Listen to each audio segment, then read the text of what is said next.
Hello दोस्तों, BK education point में आपका स्वागत है। आज आपका भाई बताने वाला है एनसीईआरटी क्लास 10th का प्रश्नावली 1.2 का प्रश्न क्रमांक 3। तो इसमें लिखा हुआ है अभाज्य गुणनखंड विधि द्वारा निम्नलिखित पूर्णांकों के सीएफ और एलसीएम ज्ञात कीजिए। तो इसमें पहला क्वेश्चन दिया हुआ है 12 और 15 और 21। दूसरा का दिया हुआ है 17, 23 और 29। तीसरा का दिया हुआ है 8, 9 और 25। ठीक है दोस्तों, तो चलिए क्वेश्चन नंबर हम पहला बनाते हैं। तो पहला क्वेश्चन लिख लिए हैं, तो चलिए बनाते हैं इसको।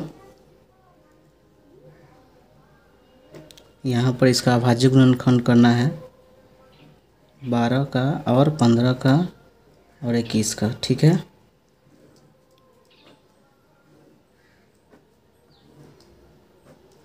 इसका अभाज्य गुणनखंड करते हैं तो 2 से लगेगा तो 6, फिर 2 से लग जाएगा तो 3, फिर 3 से लगेगा तो 1। 15 है तो 3 से लग जाएगा तो 5, फिर 5 से लगेगा तो 1। 21 है तो 3 से लगेगा, 7 या 21 और 7 से लग जाएगा तो 1। तो यहाँ पे 12 का अभाज्य गुणनखंड हो जाएगा कितना, 2 गुने 2 गुने 3 गुने 1। और 15 का कितना होता है, 3 गुने 5 गुने 1। और 21 का हो जाएगा 3 गुने 7 गुने 1। ठीक है, तो इसका इसीलिए HCF बराबर इसमें से कौन कौन सी संख्या में मिल रहा है, तो 1 मिल रहा है और 3 मिल रहा है। ठीक है, तो लिख लेते हैं 3 गुने 1। 3 से 1 में गुना करेंगे तो 3 होगा, तो इसका आंसर हो गया। और LCM निकालना है, तो जो संख्या में पहले मिला है उसे हम पहले लिख लेते हैं, तो 3 गुने 1। और जो संख्या नहीं मिला है उसे भी लिख लेते हैं। जो संख्या नहीं मिला वो है संख्या 2 गुने 2, 2 गुने 2। फिर 5 है तो 5 लिख लेंगे, फिर 7 है तो 7 लिखते हैं। ठीक है, अब इसका गुना करते हैं तो कितना आता है, 420। ठीक है आंसर। अब क्वेश्चन नंबर दूसरा बनाते हैं। ठीक है, क्वेश्चन नंबर दूसरा में है 17 और 23 और 29। ठीक है, तो इसको भी बनाते हैं। 17 और 23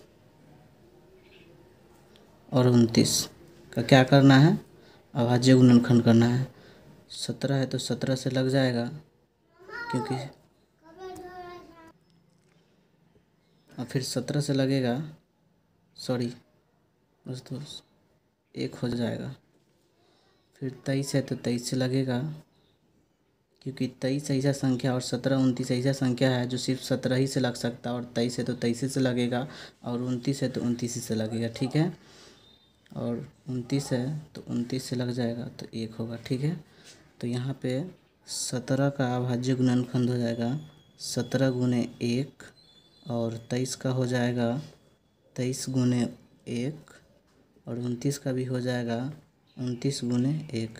इसीलिए HCF बराबर क्या हो जाएगा, सिर्फ ये 1 मिल रहा है तो 1 ही होगा HCF, इसका आंसर हो गया। और LCM बराबर हो जाएगा कितना है, 17 गुने 23 गुने 29।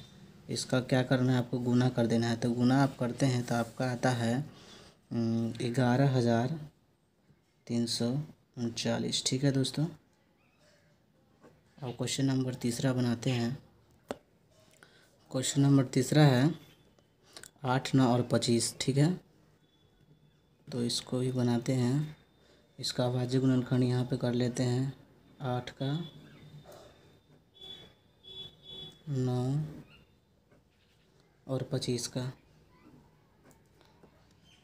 2 से लग जाएगा तो 4, फिर 2 से लगेगा तो 2, फिर 2 से लग जाएगा तो 1। 3 से लग जाएगा तो 3 हो जाएगा, फिर 3 से लगेगा तो 1 होगा।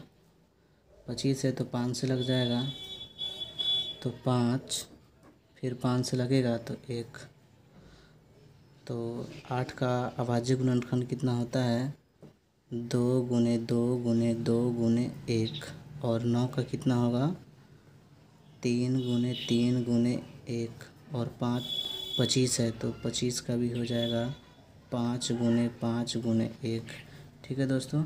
और इसमें से हमें क्या निकालना है? HCF निकालना है। तो इसीलिए HCF बराबर, इसमें से हमें क्या संख्या मिल रहा है? तो सिर्फ हमको 1 मिल रहा है। ठीक है दोस्तों। तो यहाँ पर हम क्या करेंगे? सिर्फ 1 मिल रहा है तो 1 ही लिखेंगे। देखिए इसका आंसर हो गया। और LCM निकालना है इसका। तो LCM बराबर हो जाएगा 2 गुने 2 गुने 2 गुने 3 गुने 3 गुने 5 गुने 5। जो संख्या हमें मिला उसे भी लिख लेते हैं 1। और इस सब का गुना करते हैं तो हमारा आंसर आता है आपका 18,000।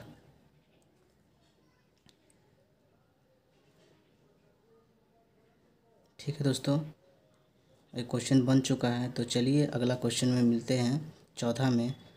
और मेरा वीडियो आपको अच्छा लगा हो तो मेरे चैनल को सब्सक्राइब कीजिए, लाइक कीजिए, अपने दोस्तों के साथ शेयर कीजिए। थैंक यू दोस्तों।